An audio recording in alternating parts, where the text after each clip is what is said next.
Shalom, fanáticos de la Torá. Soy Michael Root en los altos del Golán en Israel y estamos mirando el bellísimo mar de Galilea. En los 10 episodios siguientes voy a llevarles a un viaje a través de la Torá y los escritos de los profetas hebreos para comprender mejor la misión del Mesías prometido y apreciar por qué fue rechazado por la gran mayoría de la gente que la había estado esperando con gran ansiedad. Para poder evaluar plenamente la vida y el ministerio de Yeshua, debemos no solo entender a Moisés y los profetas que declararon su misión, sino que también debemos estar familiarizados con los principios fundamentales sobre los que el fariseísmo rabínico del primer siglo estaba edificado. Solo entonces entenderemos el constante conflicto de Yeshua con los líderes religiosos de su tiempo y las verdaderas razones por las que se perdieron su primera venida. Durante nuestra expedición bíblica, descubriremos que los mismos principios que definían el fariseísmo rabínico del primer siglo siguen vivos y bien en el cristianismo gentil occidental. Si Yeshua hubiera tenido que venir primero en nuestra generación, creo que muy pocos líderes cristianos tan siquiera le invitarían a hablar en sus conferencias de profecía bíblica. Ahora, el episodio 1 de la serie de 10, En busca del libro perdido, descubrimientos en el antiguo texto del Evangelio de Mateo. Ahora vamos a llevarles justo al norte del mar de Galilea, y esta es la silla de Moisés que está en la sinagoga de Corazín. Ustedes reconocerán la sinagoga de Corazín del Nuevo Testamento, donde Yeshua estuvo y dijo, si los milagros que se han hecho aquí en Corazín hubieran sido hechos en Sodoma y Gomorra, ellos se hubieran arrepentido. Aquí en Corazín está la silla de Moisés. Y sabemos esto por Mateo 23, donde Yeshua dice en la versión griega de la Biblia, los escribas y los fariseos se sientan en las sillas de Moisés. Lo que ellos le digan que hagan y guarden, eso hagan y observen. Esta es una foto mía sentado en la silla de Moisés. Tienen razón. Lo que yo les diga que hagan y observen, tienen que hacerlo y observarlo ahora. Algunos de ustedes están riéndose un poco nerviosos. Deberían, porque debemos de hacernos una pregunta. ¿Realmente Yeshua dijo a sus discípulos que hicieran todo lo que los fariseos les dijeran que hicieran y observaran? Yo vivo entre los fariseos en Israel. Yo entiendo algunas de las ramificaciones de esto. Y lo que los fariseos estaban haciendo en ese tiempo es lo mismo que están pasando en el mundo religioso en América y alrededor del mundo hoy en día. Entonces la pregunta es, ¿qué es lo que Yeshua realmente quiso decir? ¿Qué dijo realmente? Porque esta noche vamos a ir a la antigua versión hebrea del Evangelio de Mateo y ustedes van a ver una cara diferente de esta escritura y de varias más que yo creo que va a afectar sus vidas profundamente de manera positiva. Esta pregunta surgió hace varios años. De hecho, esta noche ustedes van a tener una respuesta a este problema en la versión griega y, por supuesto, en la versión española de Mateo, que si Jesús realmente les dijo a sus discípulos que hicieran todo lo que los fariseos decían que hicieran y observaran, ustedes tienen problemas que ustedes todavía no entienden. Pero lo que encontramos es que en el mundo occidental, de todas maneras, no hacen lo que Jesús dice que hagan. Y vamos a echar un vistazo y ver lo que dijo. Esta noche va a ver delante de sus ojos lo que nadie en el mundo occidental ha visto antes de este tour. Los padres de la iglesia de los primeros tiempos dijeron que Mateo escribió su evangelio en la lengua hebrea, y algunos hicieron lo mejor que pudieron para traducirle.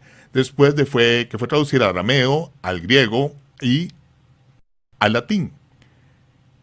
Y ahora vamos a retroceder al tiempo cuando Mateo, que escribió este evangelio en la lengua hebrea, que de hecho oyó las palabras de Yeshua y las registró fielmente en hebreo, veremos que esas palabras algunas veces son mucho más claras que las que acabaron siendo en inglés, griego, latín o en ninguna otra lengua.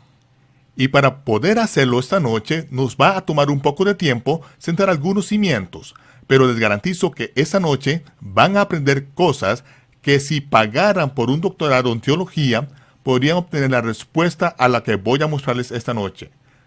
Van a ver antiguos manuscritos del Mateo en hebreo que nunca antes han sido vistos en el mundo occidental y que hasta hace poco ni siquiera se podía ver en la tierra de Israel. Copias del Evangelio de Mateo en hebreo que por centurias estuvieron escondidas en los archivos secretos de los escribas por siglos y siglos, y ahora salen a la luz, y esta va a ser, creo yo, una aventura única.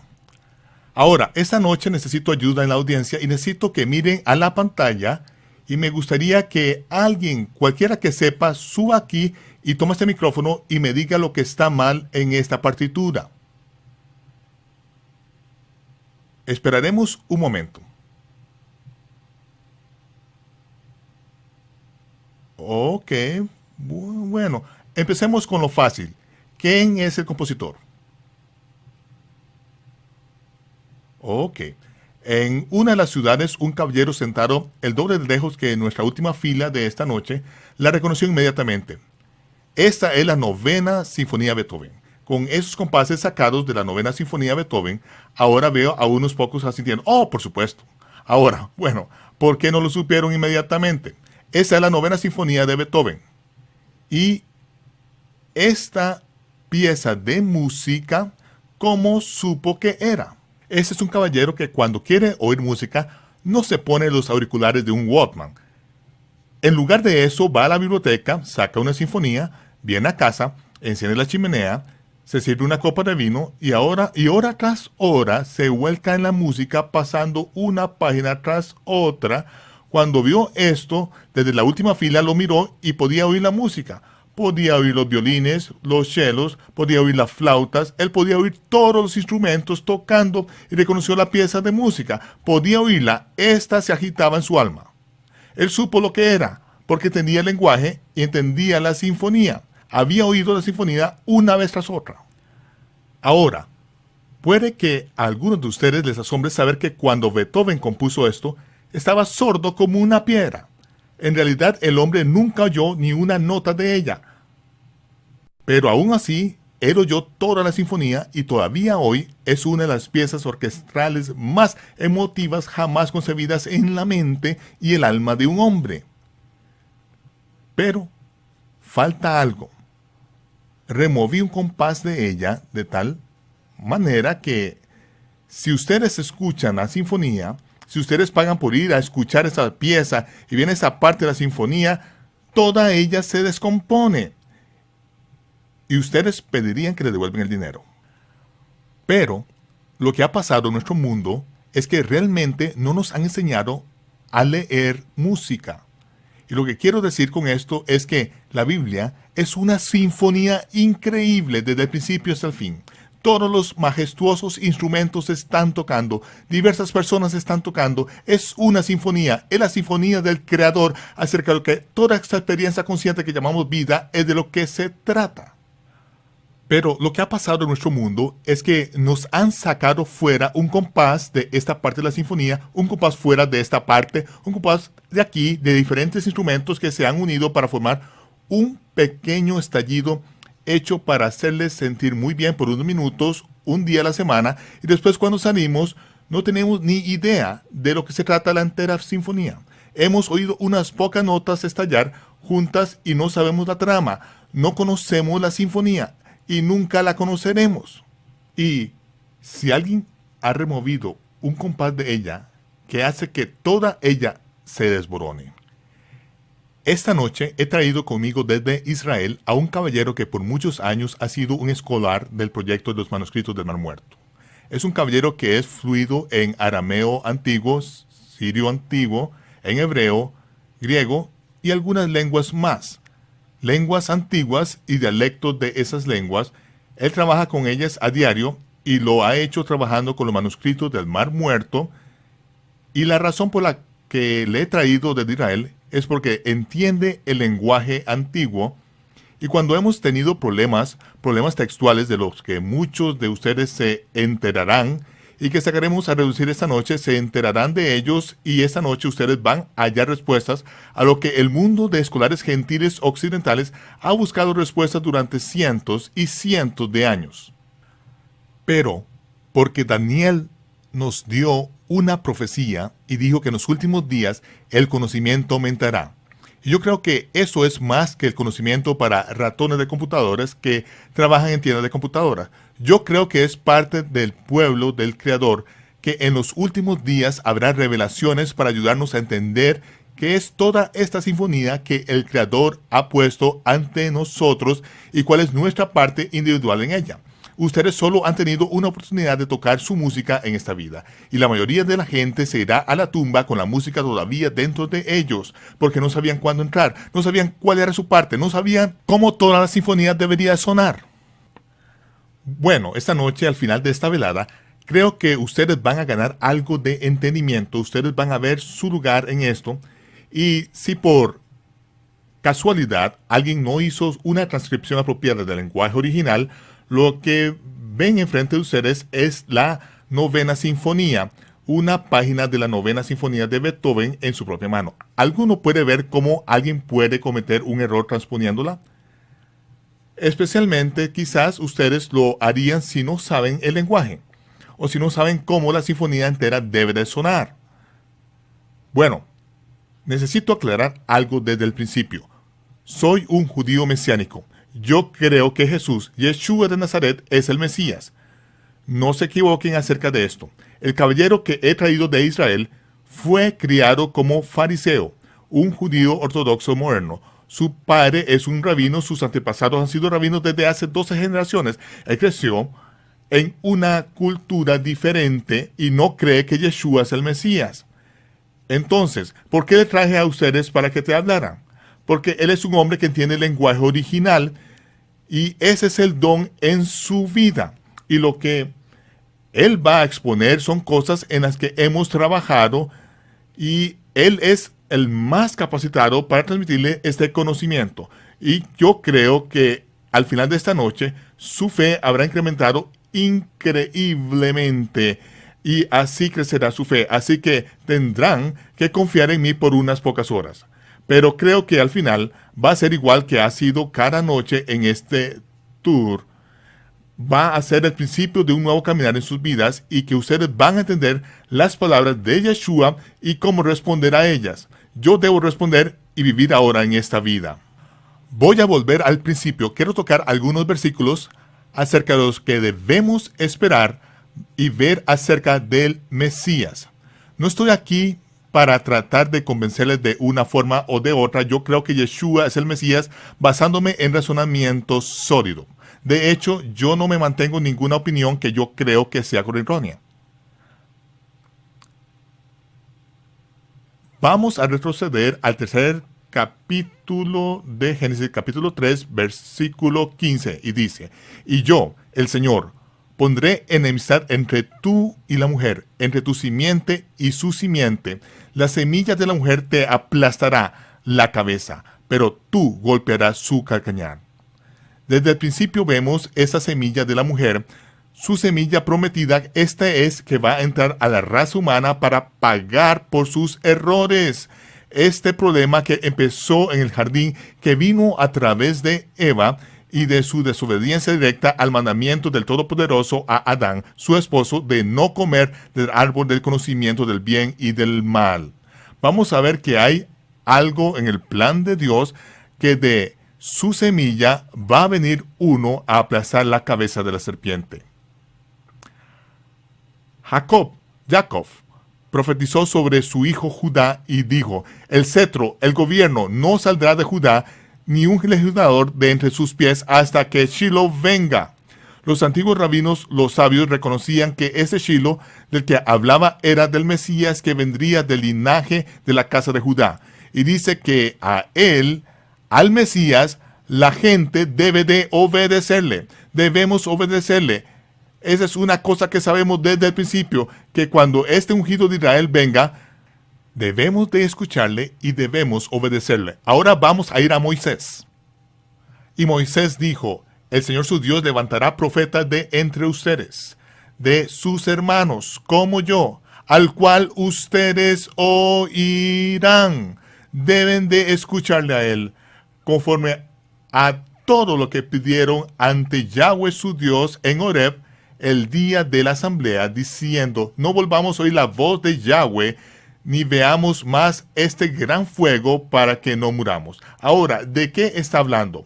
para entender el contexto de esto acerca de este profeta que va a venir y al que debemos escuchar, debemos volver a ese mismo incidente después de cruzar el Mar Rojo. Cruzamos el Mar Rojo, vinimos al monte Sinaí, e inmediatamente Moisés subió a la montaña porque el Todopoderoso se lo ordenó. Tráeme a Israel a esta montaña y adórame aquí. Así que mientras acampábamos alrededor de este antiguo volcán a cerca de 1 milla de base del monte Sinaí, que por cierto ha sido encontrado en Arabia, en la antigua tierra de Midian, allá es donde Moisés subió a la montaña y se encontró con el Todopoderoso. Y fue cuando se nos dio un pacto y preguntó si queríamos hacer un pacto con el Altísimo, y le dijo a Moisés: baja y dile a los hijos de Israel, ustedes han visto que he sido su salvador. Les saqué de la tierra de Egipto con una mano poderosa. Ahora, ¿guardarán mis mandamientos? Si lo hacen, haré de ustedes un sacerdocio real, una nación de sacerdotes. Ustedes serán mis representantes en todo el planeta. Y Moisés bajó, reunió a Israel y nos preguntó: ¿guardarán los mandamientos del Todopoderoso? Y no tuvimos la opción de decir ¿qué son los mandamientos? No, tuvimos que aceptar cumplirlos antes de tener la menor idea de lo que la letra pequeña decía. Eso es lo que hace a uno Señor, o confesar a uno como Señor significa: aceptaré lo que tú digas, ni siquiera saber lo que la letra pequeña dice. Porque hemos visto que tú eres nuestro Salvador. Tú aplastaste los carros del faraón y su ejército en el Mar Rojo. Nos sacaste de Egipto con maravilloso y gran poder. Y por eso decimos: todo lo que el Todopoderoso dice, lo haremos. Moisés volvió a subir, se lo dijo al Señor, y él le dijo: ok, Moisés, ahora baja donde el pueblo, dile que se santifiquen durante 2 días, mikvah, lo que de forma poco acertada en el mundo occidental llaman bautismo, mikvah, y prepárense sus ropas, planchenlas, prepárense durante 2 días, y luego el tercer día deberán oír el sonido de las trompetas, y quiero que todos los hijos de Israel se reúnan en la base de esta montaña. Y aún más, Moisés, voy a hacer algo delante de Israel que es tan maravilloso que desde ese momento en adelante Israel nunca, nunca más dudará. Bien, eso suena muy bien.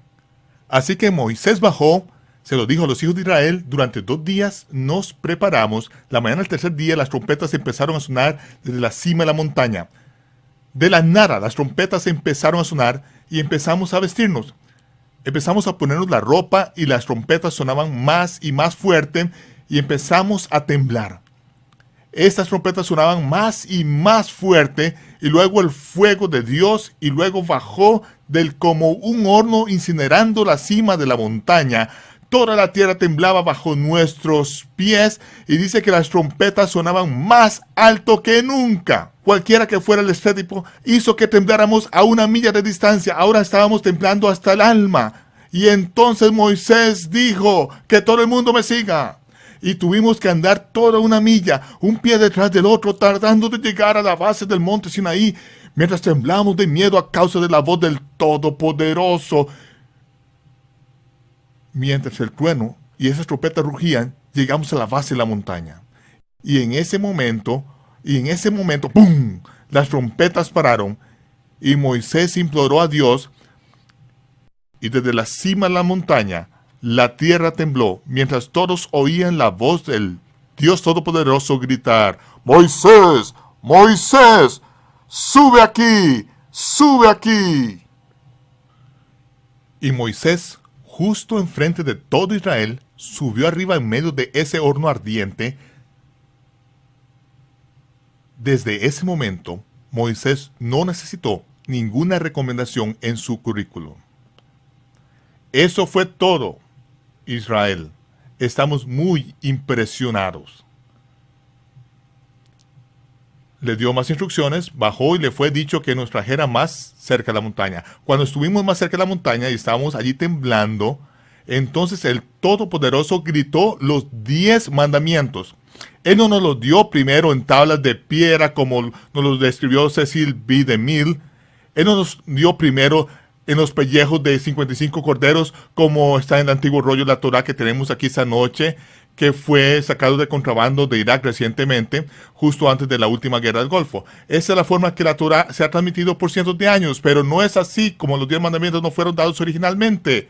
No, los 10 mandamientos no fueron gritados desde la montaña con la voz de Dios Todopoderoso en los oídos de todo Israel, entre 600,000 y 2,5 millones de personas, no sabemos exactamente cuántos, pero toda la casa de Israel oyó la voz del Todopoderoso gritando sus mandamientos. Y al final clamamos al unísono junto con Moisés: Moisés, Moisés, nunca, nunca, nunca dejes que eso vuelva a pasar. No, no dejes que de ahora en adelante Dios nos vuelva a hablar. Ni siquiera sube a la montaña y lo que sea que Dios te diga, ven y dísnoslo y prometemos que obedeceremos. Pero no hagas hacer esto nunca más. Tememos que moriremos. Ellos lo decían en serio. Lo decían en serio. Dijeron: tenemos miedo de morir en un infarto al miocardio de proporciones apocalípticas.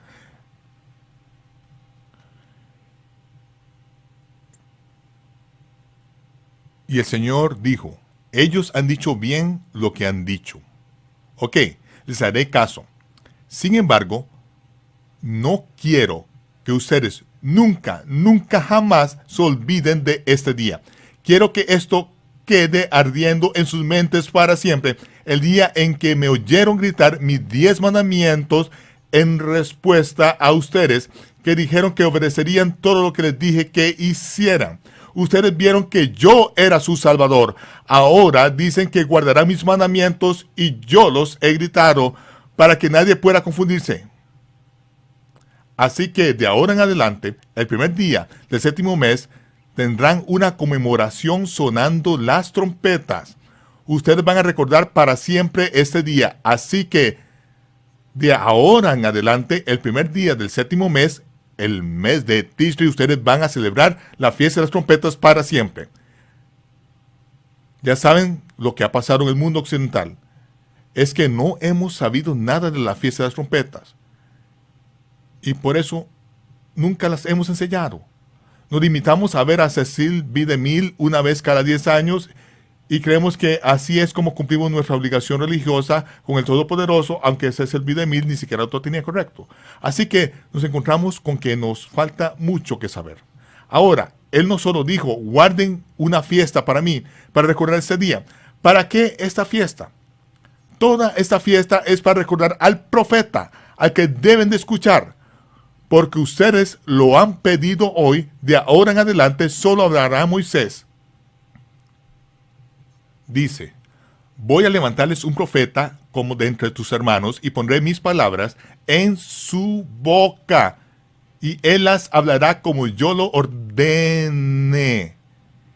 Y sucederá que a cualquiera que no obedezca mis palabras, que él, el profeta, dirá en mi nombre, se lo reclamaré. Deben obedecerle, deben obedecerle. Esta fiesta es para recordarnos al profeta que va a venir, que es como Moisés, y antes de morir Moisés dijo: yo sé que ustedes van a meterse en toda clase de extrañas cosas religiosas, van a lanzar sus propias doctrinas y mandamientos de los hombres, van a contaminarse con adoración de dioses paganos. Cuando les digo aquí y ahora que no aprendan los caminos de los paganos, no aprendan a adorar y servir a sus dioses y hagan lo mismo que ellos y digan que lo están haciendo para mí. Es una abominación. Ni siquiera quiero oírles pronunciar en el nombre de otros dioses. No quiero oírlo. No tendrán otros dioses en mi cara. Literalmente, el primer mandamiento. Ahora, yo sé que van a caer, pero voy a enviarles un profeta más adelante y les va a recordar las palabras de Moisés y mis instrucciones. Deben escucharle. Y luego más adelante, él va y dice: si un profeta viene a ustedes haciendo grandes señales, milagros y maravillas, resucitando muertos, sanando a los enfermos, pero si se aleja de mis instrucciones, las que he dado a Moisés, no le hagan caso bajo ninguna circunstancia, porque ustedes sabrán, yo, el Señor, he enviado a ese falso profeta en medio de ustedes para ponerles a prueba para ver si en verdad ustedes guardan mis mandamientos como han prometido que lo harían, o si simplemente van a seguir a los hombres y harán sus propias cosas religiosas. Él dijo que enviará falsos profetas que nos alejarían de las enseñanzas de Moisés, y dijo: bajo ninguna circunstancia escuchen a ese falso profeta.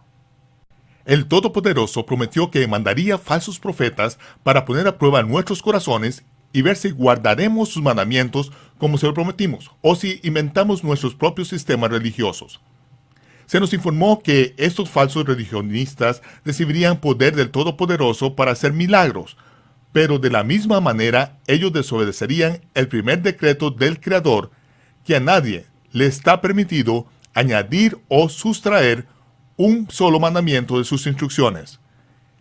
En los próximos episodios aprenderemos cómo diferenciar hacedores de milagros proclamando un evangelio falso, y todavía más importante, cómo reconocer al verdadero Mesías, que clarificará la Torá y proclamará el verdadero evangelio del reino.